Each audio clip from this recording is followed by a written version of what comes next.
నమస్తే రాఘవేంద్ర గారు. నమస్తే విష్ణు గారు. ఎలా ఉన్నారు? నేను చాలా బాగున్నానండి.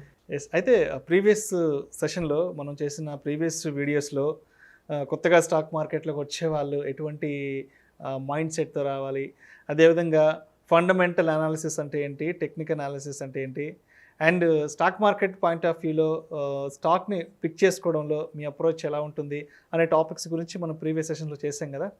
అయితే ఇవాళ ఇంకో మరి సరికొత్త టాపిక్తో కూడా రాబోతున్నాను, రిటైల్ ట్రేడర్స్ గురించి. సో స్టాక్ మార్కెట్ అనగానే అందరూ రిటైల్ ట్రేడర్స్ అనే మాట ఎక్కువ వినిపిస్తూ ఉంటుంది. అయితే ఈ రిటైల్ ట్రేడర్స్ అనేవాళ్ళు ఈ బిగ్ ప్లేయర్స్ దెబ్బకు విలవిల్లాడిపోతుంటారు, చతికిలబడిపోతుంటారు అనే మాటలు కూడా వినిపిస్తుంటాయి కదా. ఏంటి అసలు ఈ రిటైల్ ట్రేడర్స్ అంటే ఎవరు? సో వీళ్ళు మనం ఏ విధంగా ఐడెంటిఫై చేయాలంటారు? విష్ణు గారు, ఇంతకుముందు మనం చేసిన డిస్కషన్ చాలా ఎక్సలెంట్గా జరిగిందండి. అండ్ మీరు మంచి క్వశ్చన్తో మొదలుపెట్టారు. ఫస్ట్ రిటైల్ ఇన్వెస్టర్స్ అంటే ఎవరు, ఆ తర్వాత రిటైల్ ఇన్వెస్టర్స్ పెద్ద ప్లేయర్స్ దెబ్బకు చతికిలబడుతూ ఉంటారు. సో ఈ రెండు క్వశ్చన్స్ని సపరేట్గా నేను ఆన్సర్ చేస్తాను. రిటైల్ ట్రేడర్స్ అనేవాళ్ళు, రిటైల్ అంటే మీనింగ్ ఏంటంటే హోల్సేల్, రిటైల్ మనకు తెలుసు. చిన్న చిన్న క్వాంటిటీస్లో చిన్న క్యాపిటల్స్లో ట్రేడ్ తీసుకునే వాళ్ళు రిటైల్ ట్రేడర్స్ అంటారు. జనరల్లీ మార్కెట్లో ఉన్న అపోహ ఏంటంటే రిటైల్ ట్రేడర్స్ అనేవాళ్ళు వీక్ ప్లేయర్స్ అని. అండ్ ఇది ఒక నిజమే కావచ్చు, నిజము కూడా. Week players in the sense mental stability తక్కువ, ఇన్ఫర్మేషన్ తక్కువ, డిసిప్లిన్ తక్కువ, ఇవన్నీ కూడా రిటైల్ ట్రేడర్స్కి ఆమోదించేసిన గుర్తులు. కానీ ఒక రిటైల్ ట్రేడర్ తన డిసిప్లిన్ని, తన స్ట్రాటజీని, తన బిహేవియర్ని కరెక్ట్గా పెట్టుకుంటే పెద్ద ప్లేయర్స్తో పాటు తను కూడా మనీ సంపాదించవచ్చు. ఈ సతికిలబడతం అనేది ఉంది అంటే జనరల్లీ ఏం జరుగుతుందంటేనండి, మార్కెట్స్లోకి రిటైల్ ట్రేడర్స్ ఎవరైతే ఎంటర్ అవుతున్నారో హై ఎక్స్పెక్టేషన్స్తో, ఎనీ నాలెడ్జ్ లేకుండా, ఎటువంటి ప్రిపరేషన్ లేకుండా ఎంటర్ అవుతున్నారు. సో అలాంటప్పుడు ఏం జరుగుతుందండి? సో వాళ్ళ దెబ్బకి మనం సతికిలబడటమే జరుగుతుంది. అయితే అంటే ఇప్పుడు మీరు చెప్పిన అనాలిసిస్ ప్రకారం ఫండమెంటల్గా ఎటువంటి మిస్టేక్స్ చేస్తుంటారు, ఫండమెంటల్గా ఎటువంటి మైండ్ సెట్తో వస్తుంటారని చెప్పారు కదా.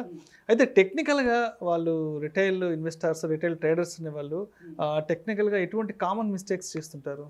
సో చాలా ప్రతి రిటైల్ ట్రేడర్లో లైఫ్లో జరిగే విషయాలు నేను చెప్తాను సార్, ఇంక్లూడింగ్ మీ. నాకు కూడా నేను కూడా ఈ తప్పులన్నీ చేసే కొద్దిగా ఒక మెట్టు ఎదిగాను. గుర్తుపెట్టుకోండి, ఫస్ట్ థింగ్ మనం చేసేది ఏంటంటే మనం ఏం చేస్తున్నామో మనకు తెలియదు. స్టాక్ మార్కెట్ని ఒక గేమ్ అనుకొని ఒక 1000 రూపాయలు పడితే 10,000 వచ్చేస్తాయి, 10,000 పెడితే 10 లక్షలు వచ్చేస్తాయి అని చెప్పి మనం ఎటువంటి నాలెడ్జ్ లేకుండా, ఎటువంటి ప్రిపరేషన్ లేకుండా దూకేస్తూ ఉంటాం. ఒకవేళ మనం ఒక స్ట్రాటజీ ప్రకారంగా వెళ్తే ఆ స్ట్రాటజీని పాటించాం, మన మైండ్ మనతో గేమ్ ప్లేన్ చేస్తుంది అంటాను సార్ నేను.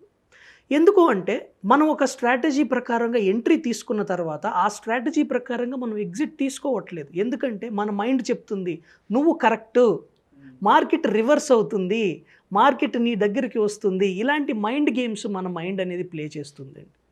అలాంటి వాటికి లొంగకుండా మనం ముందుకు వెళ్ళి స్ట్రాటజీ ప్రకారంగా ఎంట్రీస్, స్ట్రాటజీ ప్రకారంగా ఎగ్జిట్స్ తీసుకున్నట్లయితే మనం ఇలాంటి రిటైల్ ఇన్వెస్టర్స్ అనే వాళ్ళు, మనలాంటి రిటైల్ ఇన్వెస్టర్స్ ఫెయిల్ అవ్వరు.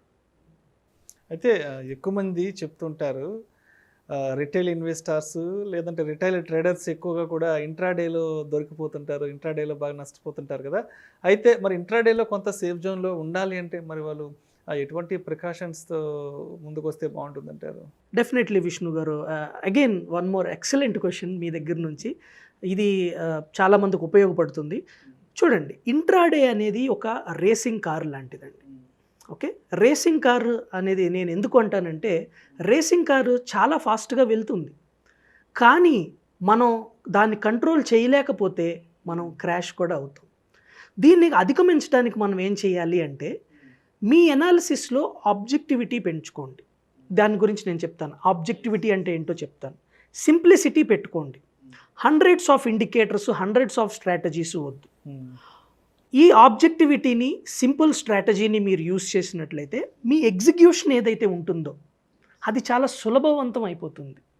ఒకసారి మీరు సులభవంతంగా ఎగ్జిక్యూషన్ తీసుకున్నారు అనుకోండి, అక్కడి నుంచి ఎక్కడ ప్రాఫిట్ బుక్ చేసుకోవాలి, ఎక్కడ ఎగ్జిట్ అవ్వాలనేది కూడా మీకు క్లియర్గా అర్థమవుతుంది. ఆబ్జెక్టివిటీ అంటే ఏంటంటే, ఆబ్జెక్టివిటీ అంటే డెసిషన్ మనం చాలా ఈజీగా తీసుకోవటం. ఓకే, ఆబ్జెక్టివిటీ అంటే మీకు నాకు ప్రతి ఒక్కరికి కూడా అది బ్రేక్అవుట్ అంటే అది బ్రేక్అవుట్. సో దీనికి నేను ఎంచుకున్న విధానం okay, point and figure, renko heikin ashi, ఇవి చాలా ఆబ్జెక్టివ్నెస్ ఉంటుంది రాదర్ దాన్ క్యాండిల్ స్టిక్స్. ఈ ఆబ్జెక్టివిటీ అనేది లేకపోవటం వల్ల ట్రేడర్ ఏం డెసిషన్ తీసుకోవాలో తెలియక బుక్ అవుతూ ఉంటారు. రైట్. అయితే ఇప్పుడు ఈ ఇన్స్టిట్యూషనల్ ట్రేడర్స్ అనేవాళ్ళు ఎవరైతే ఉన్నారో, ఇన్స్టిట్యూషనల్ ట్రేడర్స్ అంటాం కదా, మరి వాళ్ళు ఈ పొజిషన్స్ అనేవి ఎలా తీసుకుంటున్నారు అనేది మనం ఐడెంటిఫై చేయగలం అంటారా? విష్ణు గారు, అవసరం లేదండి. చూడండి, మీరు నేను రిటైల్ ట్రేడర్స్ అనుకోండి, మనం మార్కెట్లోకి వెళ్ళి మనం మార్కెట్స్ నుంచి రిటర్న్స్ తీసుకురావాలి. సో దీనికి బిగ్ ప్లేయర్ ఏం చేస్తున్నాడు అనే దాంతో మనకి పని లేదు. మనం మన స్ట్రాటజీస్ని, మన స్ట్రాటజీ ప్రకారం అది బై చూపించినా, అది సెల్ చూపించినా, దాన్ని మనం ఫాలో అయితే వాళ్ళతో మనకు సంబంధం లేదు. కోర్స్ వాళ్ళ మూమెంట్స్ ద్వారా స్టాక్స్ అనేవి హైలైట్ అవుతాయి, చాలా ఎక్కువ హ్యూజ్ రిటర్న్స్ ఇస్తాయి. బట్ ఆ స్టాక్స్ని కూడా, ఆ స్టాక్ సెలెక్షన్ కూడా మీ స్ట్రాటజీ మీరు కరెక్ట్గా ఫాలో అయితే వాటన్నిటిని మీరు పట్టుకోవచ్చు. సో ఇన్స్టిట్యూషన్స్ ఏం చేస్తున్నారు అనే దాన్ని పక్కన పెట్టి మనం ఏం చేస్తున్నాము, సెల్ఫ్ రెట్రోస్పెక్షన్ అంటారు కదండి, మన స్వీయ పరిశీలన, దీనిపైన మనం ఫోకస్ పెడితే డెఫినెట్లీ మనకి మంచి రిజల్ట్స్ వస్తాయి. రాఘవేంద్ర గారు, అదేవిధంగా ఈ మల్టీ రిటర్న్స్ ఇచ్చే స్టాక్స్ను ఈ స్కానర్స్ ద్వారా ఐడెంటిఫై చేయడం సాధ్యపడుతుంది అంటారా? తప్పకుండా విష్ణు గారు, సాధ్యపడుతుంది. స్కానర్ మనం యూస్ చేయొచ్చు, క్షణంలో పని. స్కానర్ ఏ విధంగా పనిచేస్తుంది, ఆ స్కానర్ ఎందుకు అనే విషయాలు కూడా మనం తెలుసుకోవాలి. మీకు నేను ఒక స్కానర్ చూపిస్తాను, అలాగే ఒక రిలేటివ్ స్ట్రెంగ్త్ గురించి నేను ఎక్స్ప్లెనేషన్ ఇస్తాను చార్ట్ పైన. ఆ తర్వాత నేను ఏ స్కానర్ యూస్ చేస్తాను అనే విషయం కూడా నేను మీకు చూపిస్తాను. ఓకే అండి.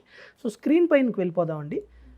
మీకు ఇక్కడ యూటీఐ ఏఎంసి అనే ఒక కంపెనీ కనిపిస్తుంది, రైట్ అండి. విష్ణు గారు, నేను ఇక్కడ డిస్కస్ చేసే ప్రతి స్టాకు కూడా ఇంతకుముందు నేను ఆల్రెడీ నా ఛానల్లో డిస్కస్ చేసినవే డిస్కస్ చేస్తున్నానండి. ఓకే, సో ఇక్కడ నేను ఒక ట్రెండ్ లైన్ డ్రా చేశాను, రైట్ అండి. ఈ ట్రెండ్ లైన్ అబోవ్ మనకి ప్రైస్ వెళ్తుంది, అవునండి. సో దీన్నే మనం బ్రేక్అవుట్స్ అంటాం. ఈ బ్రేక్అవుట్ తర్వాత కింద చూడండి, ఇక్కడ ఈ రెడ్ లైన్ అబోవ్ వెళ్తున్నాము, ఇక్కడ కూడా రెడ్ లైన్ అబోవ్ వెళ్తున్నాము. సో ఈ స్ట్రాటజీ ఏంటంటే ఇది రిలేటివ్ స్ట్రెంగ్త్ అండి. ఇక్కడ మీకు 65 అని కనిపిస్తుంది, TE system Nifty 65, think equity Nifty 65 అంటే విచ్ ఇస్ షార్ట్ టర్మ్ అండి, అండ్ 125 అంటే which is long term. So ఇక్కడ మనకి ఏం కనిపిస్తుంది అంటేనండి, ఈ అబోవ్ జీరో వెళ్తుంటే ఈ స్టాక్ అనేది స్ట్రాంగ్ మొమెంటంలోకి వెళ్తుంది. అబోవ్ జీరో ఇది అంటే రిలేటివ్ స్ట్రెంగ్త్ అనమాట. ఇక్కడ నుంచి స్టాక్కి స్ట్రెంగ్త్ వస్తుంది అని మనకి ఇండికేషన్. నేను ఫాలో అయ్యేది ఎప్పుడైతే ప్రైస్ బ్రేక్అవుట్ అవుతుందో and at the same time relative స్ట్రెంగ్త్లో కూడా అబోవ్ జీరో వెళ్తుందో అలాంటి స్టాక్స్ని ఇష్టపడతాను. ఓకే అండి. అండ్ ఇప్పుడు మీకు ఇక్కడ చూడండి, ఇది 165 నేను మీకు చెప్పిన విధంగా మీ షార్ట్ టర్మ్ అండ్ 125 అనేది మీడియం టర్మ్. ఇదే చార్ట్లో ఎప్పుడైతే మనకి ప్రీవియస్ హైస్ బ్రేక్ చేసుకుంటూ వెళ్తుందో అక్కడ మల్టిపుల్ పొజిషన్స్, నా పొజిషన్ని ఇంక్రీజ్ చేసుకుంటూ వెళ్తాను. సో ఇక్కడ నేనేం చేశాను విష్ణు గారు, మీరు అబ్జర్వ్ చేశారా, నా విన్నింగ్ పొజిషన్కి యాడ్ చేసుకుంటూ వెళ్తున్నాను, అవునా. దీన్నే మనం పిరమిడింగ్ అంటారు. రిటైల్ ఇన్వెస్టర్ చేసే తప్పు ఏంటంటే ఇక్కడ బ్రేక్అవుట్ చూసి 615 దగ్గర ఎంటర్ అయిపోయి తర్వాత తన పొజిషన్స్ని ఇంక్రీజ్ చేసుకుంటూ వెళ్ళడు. ఓకే, సో ఈ ప్రతి ఒక్క రిటైల్ ట్రేడర్ కూడా మన స్టాక్ మన డైరెక్షన్లో వెళ్తూ ఉంటే పొజిషన్స్ని ఇంక్రీజ్ చేసుకుంటూ వెళ్ళాలి.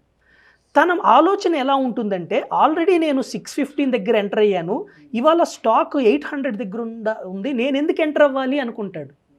కానీ ఇది విన్నింగ్ స్టాకు, ఇక్కడ నంబర్ ఆఫ్ ఎంట్రీస్ తీసుకొని మన పొజిషన్స్ని ఇంక్రీజ్ చేసుకుంటా వెళ్తే ఈ స్టాక్ అనేది మనకి మంచి రిటర్న్స్ ఇస్తుంది అనేది అబ్జర్వ్ చేయడు. రాఘవేంద్ర గారు, ఇప్పుడు ఈ స్కానర్స్ విషయానికి వస్తే ఇప్పుడు మనకి ఫటాఫట్ స్కానర్ ఒకటి, తర్వాత చార్టింగ్, తర్వాత మనీ కంట్రోల్ వాళ్ళు కూడా ఇస్తున్నారు కదా. సో వీటిల్లో మన తెలుగు ఆడియన్స్కి ఈజీగా ఏది అర్థం అవుతుంది అంటారు?